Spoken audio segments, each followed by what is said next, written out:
Okay. So this is a little bit of an explanation as to what we're required to design for in this panel design and what we're not required to design for that the testing that is proposed will actually require. So if you can imagine, this is a little tiny mock-up of a panel with turned edges that actually meet a support structure at this edge here. This would be the outer face of the panel.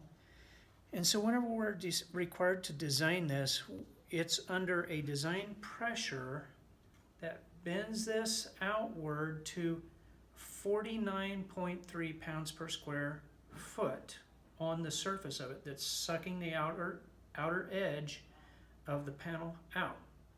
Now this makes the angle of these edges a certain slope, and they hit the supports at a certain angle. This is all that we're required to do, and we're required to apply a safety factor of 1.67 onto this shape and this design with this angle at this leg and the attachments.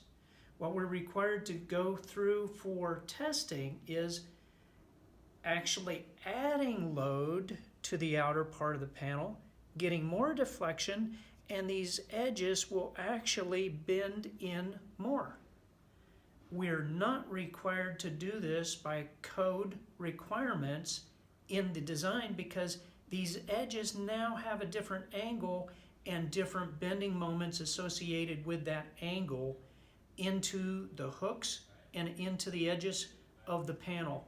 We're not required to do this by design calculations according to the code. That's why testing is different than the calculations.